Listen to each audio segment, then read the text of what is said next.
Hola, my friend. I'm Melissa V. Cartwright, and welcome to the Passionate Performer Podcast.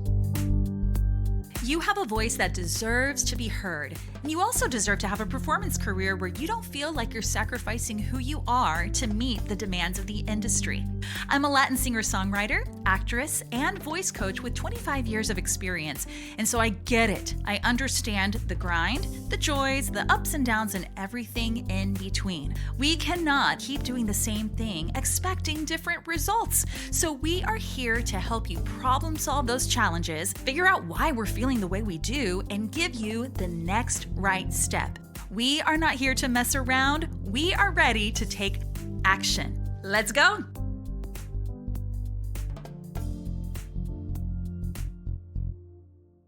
My fabulous performer, this is something that we all go through, right? The frustration of working really hard on a song and we are practicing it over and over again. And for whatever reason, it is not landing. We don't enjoy what we hear. It's not fitting this vision that we have in our head of what it's supposed to sound like.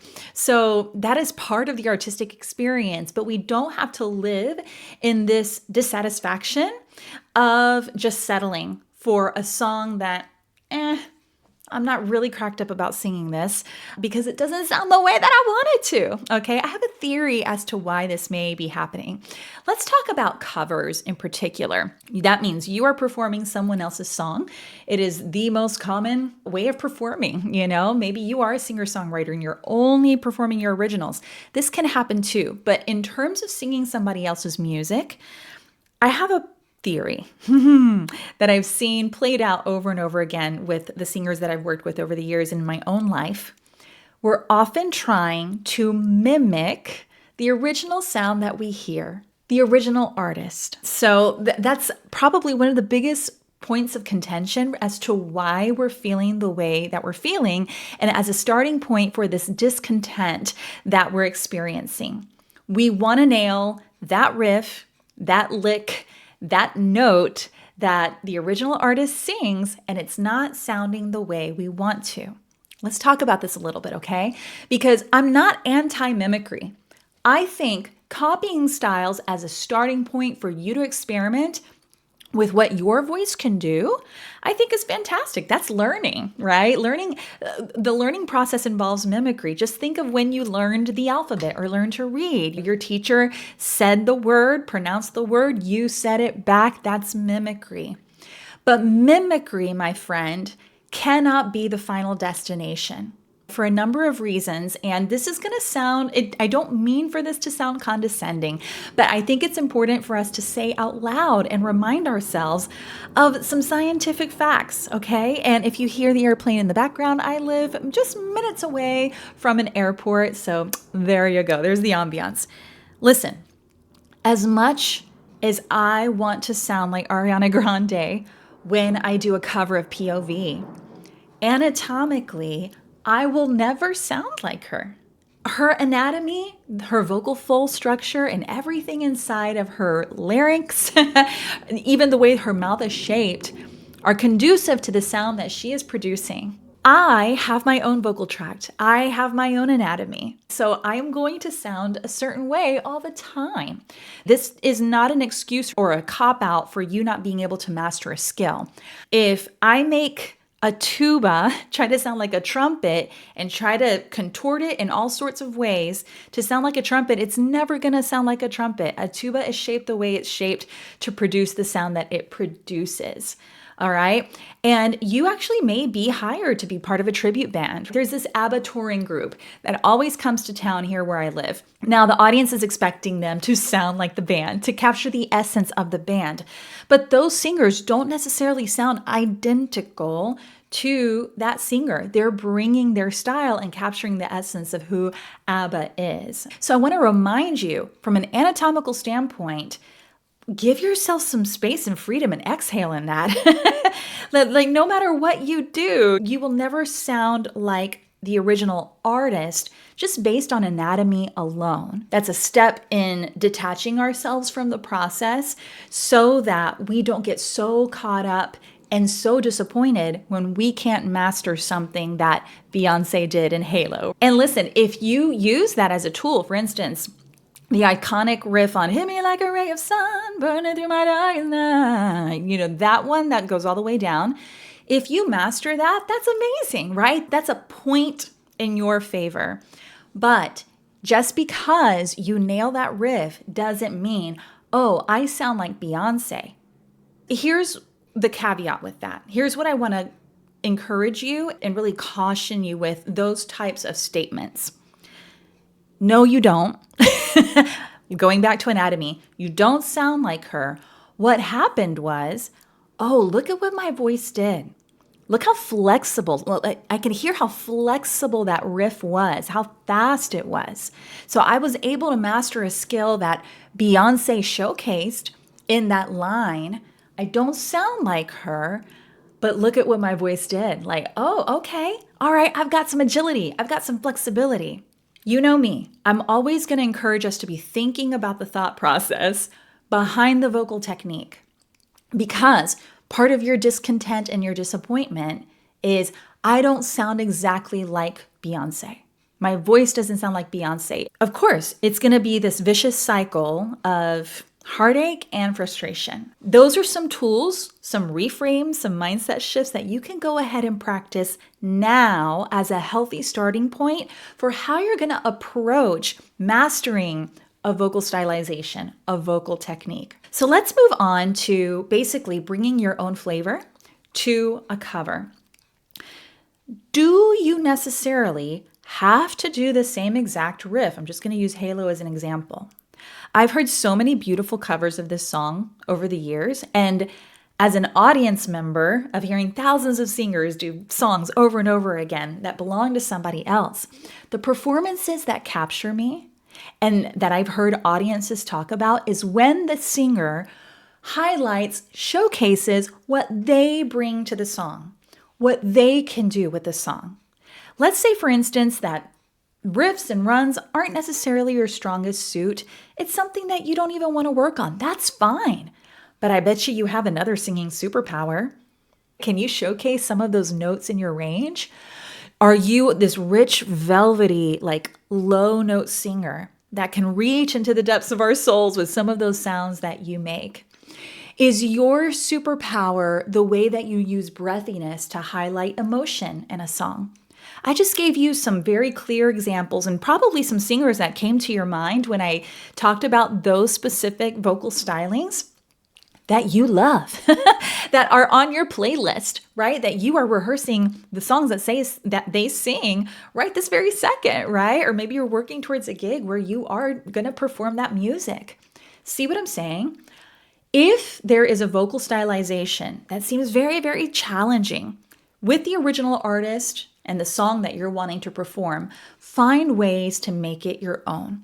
And there is absolutely nothing wrong, my friend, with simplifying. Simplify that riff pattern, turn it into a triplet instead of a 7-note run. Because it does not matter how many times you attempt it. If you don't land it, especially with the expectation that you're going to mimic what the original artist was trying to do, then yeah, the audience is going to be like, didn't quite hit the mark. And for me, I've heard plenty of artists who are trying to do that and they don't land it. And then there's a disconnect for me emotionally from them. But for the artist that simplifies it or brings their own flavor, and they're being honest in their portrayal, they're engaging me with expression, that's where I become a fan. That's where you create an audience, a following that is into you because they can sense your authenticity. So simplify those note patterns or tap into what your superpowers are.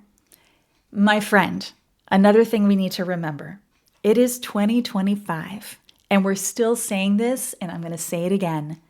Change the key.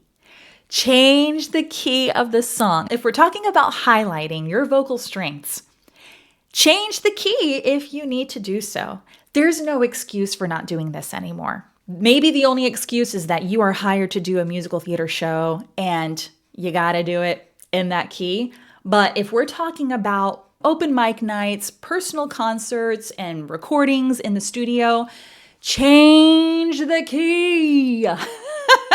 This is so accessible to do. Whether you are performing live with a band or by yourself, you can do this. You can transpose. There are tools and resources out there that help you do this. If you are using a pre-recorded track, plenty of websites, bookmarks, plugins that you can use that will transpose the key for you. And I'll even list a couple of my favorites in the show notes that you can use, okay? Change the key. Let go again of this perception that it's Beyonce's song. I've got to do Halo. I've got to do that riff and I've got to do it in the original key. That is so bullcrappy. I just made up a word, bullcrappy. I don't know. Listen, seriously, let's exhale and let's relax a little bit, because these are tools at your disposal to highlight your voice. Don't make it harder than it has to be. So, number one, we're reframing that thought process of, I don't need to sound like Beyonce. I can adopt things that she's doing in this song, and I'm going to practice those things. And if they don't work, I'm going to make adjustments, right, to highlight what I can do.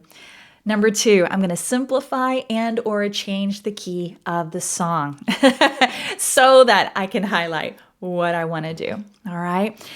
This leads me to my last point that I want to make in today's conversation.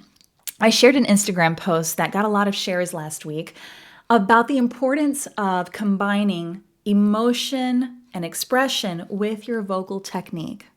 If you are simply inserting that riff, that run, if you are opting up, trying to sing a note higher, if you are going for that full belt, but it is completely void of emotion, it means nothing. It means absolutely nothing. Your audience knows when you're simply doing it to showboat or to show off, and there's no intentionality behind what you're doing. And this also bleeds into your practice and your rehearsal time, whether it's by yourself or you are trying something with your vocal coach. The sounds that you are making as a contemporary singer are sounds that we make every day in our lives, right? If I want to get somebody's attention, I'm going to go, hey, hey. That sound is the basis for experimenting with a mix or a belt. If I get really excited and somebody just surprised me with some beautiful news, woo! I'm accessing my higher range. That didn't feel strainy at all. If somebody tells me something sad and it catches me off guard, I'm going to probably go, whoa, whoa. And I'm accessing the depths of my lower range. Those everyday sounds are what you are using in your singing, in the songs and the contemporary songs that you love to sing every single day. So when I couple emotion, experiences behind the sounds that I'm creating, they will make them so much, it will become much easier to access. For instance, if we were in a voice lesson together, I may do that demonstration for you. Hey, can you give me a, hey, you? And then you try it. You can hey, you all the live long day and do it 10 times in a row. And then try to do it in a song. If there's no emotion behind that, it's going to be a lot harder. You're going to run into that frustration wall. I always tell my singers, everything you do, whether it's a sound that you create or a moment visually on stage with your blocking, it needs to have some intention. It needs to have a purpose behind it. Listen, and you don't have to go super deep either. If the intention is simply, I love singing this part of the song, it's so much fun, audience, I want you to join in the fun with me, and you go for it and it lands, that's still intention, right? It does not have to be this really, really deep story. It can be. But as long as you are honest in your approach with your intention behind that riff, behind that opt-up, whatever vocal choice you decide, trust me, it'll make your rehearsal process and the performance process much easier and much more enjoyable, right? We don't want to get into a habit of frustration after frustration. That is what leads to burnout. And that's what we're trying to protect ourselves from. Remember, we love to do this. We've chosen to do this. This is how we've chosen to show up in this world as humans, and our medium of expression and of our mission just happens to be singing and music. Okay, so let's go back and review real quick.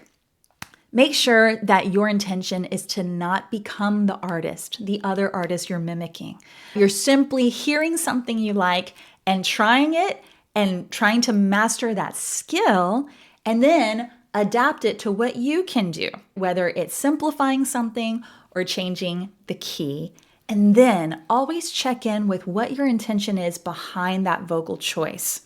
This is also going to protect you from doing too much. I don't care if you're a master riffer. If that is all you're doing throughout the entire song and you don't give my ears, my brain, my eyes a moment to just sit with you and capture what the lyrical content is, that's exhausting too. Too much of a good thing almost. So use these checks and balances. Let me know in the comments what you're going to try. Shoot me a DM on Instagram. Rate this if you found this super helpful. Even better, share it with a fellow singer who could use some of these tips and tricks as well. If you want some help with how to stylize your covers and really spice them up, I have a special training just for you called Spice Up Your Song. The information is in the show notes where you can access it, and it's also part of what we do inside of the Passionate Performer program. If you want ongoing support with showing up in ways that feel like you, authentically you, singing in ways that feel amazing, and really connecting with your audience, that is the magic that's happening inside of this singing membership. So again, you know where to find me. Check out all the information below. You're amazing. Keep up the great work, and I'll see you in the next episode.